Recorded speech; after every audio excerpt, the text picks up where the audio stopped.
There's no reason for Mitch McConnell to be leading the Republicans because he's more of a Democrat than a Republican. And I am so sick and tired of people saying, well, look how he helped us with the courts. He blocked, Merrick Garland and so forth. Any conservative leader as the Republican leader in the Senate would have done exactly the same and 1,000 times more. People have about had it with Mitch McConnell. He cost us the Senate last election time, spent millions defeating conservatives. He undermined the Tea Party in 2010, did everything he could to cripple them. He came out just the other day and told McCarthy, you need to tap the brakes here when it comes to impeaching Joe Biden. He and Joe Biden are pals that go back decades. They both have China connections. Both families have made a fortune off of communist China. It's the truth. Communist China owns a lot of Washington, folks. A lot of Washington, a lot of the ruling class. One day somebody will get to the bottom of this. We can't, we don't have the resources, but someday somebody should and would. But in any event, there's no reason for Mitch McConnell to be leading the Republicans because he's more of a Democrat than a Republican. And I am so sick and tired of people saying, well, look how he helped us with the courts. He blocked, Merrick Garland and so forth. Any conservative leader as the Republican leader in the Senate would have done exactly the same and 1,000 times more. He won't do anything on the border. He voted for that massive infrastructure bill, he and 18 or 19 of his comrades. He is constantly undermining the conservative movement.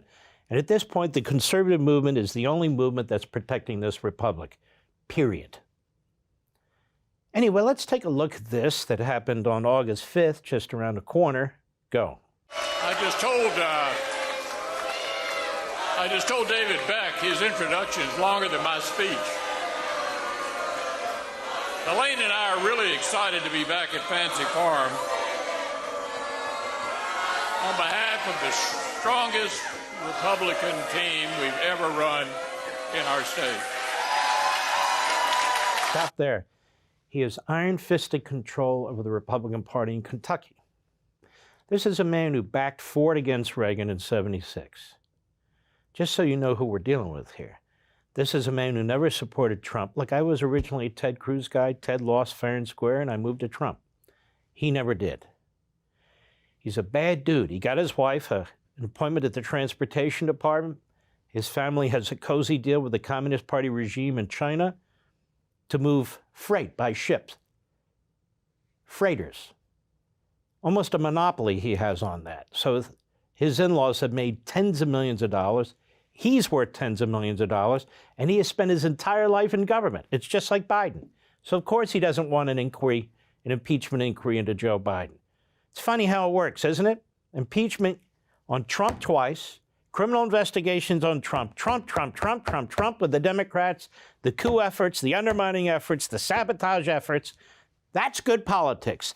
But when it comes to Republicans honestly seeing how corrupt this White House is, that's bad politics. You need to focus on the bread and butter issues.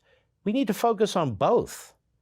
And even when we focus on the bread and butter issues, this guy is completely bought and paid for by big fill in the blank. Go. For those of you who keep count, this is my 28th Fancy Farm. My 28th Fancy Farm.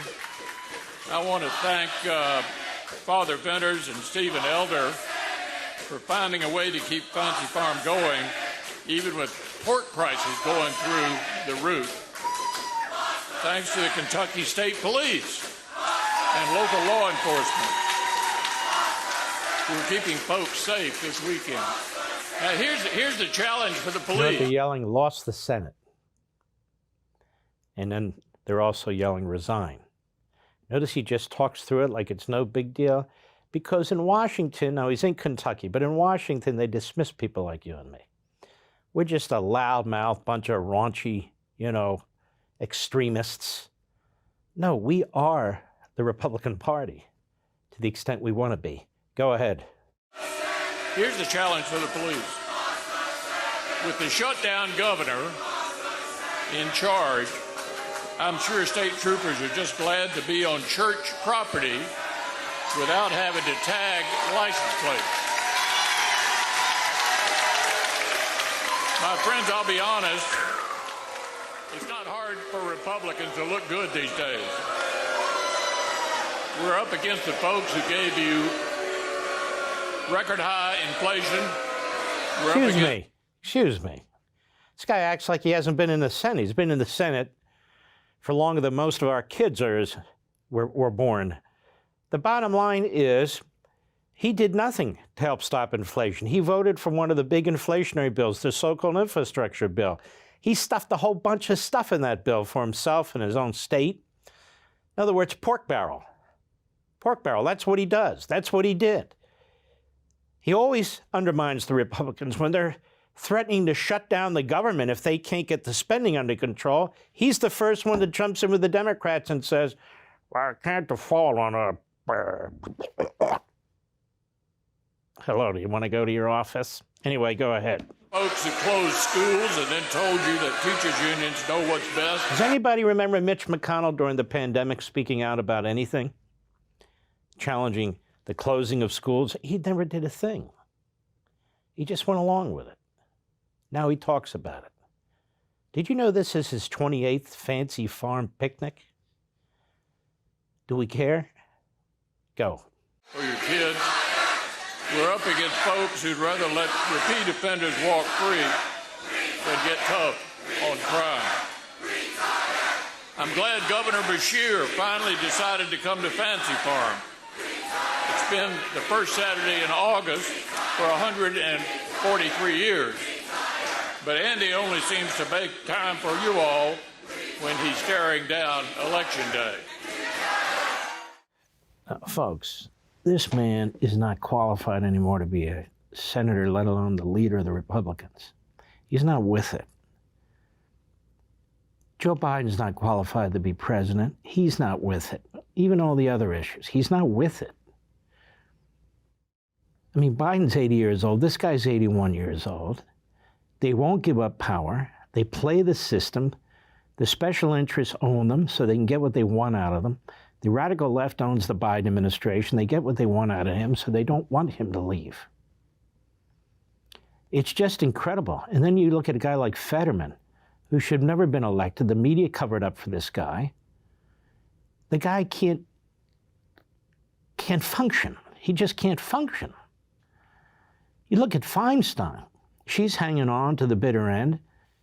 Feinstein is out of it, completely out of it. These are four of the leaders in Congress and in the White House.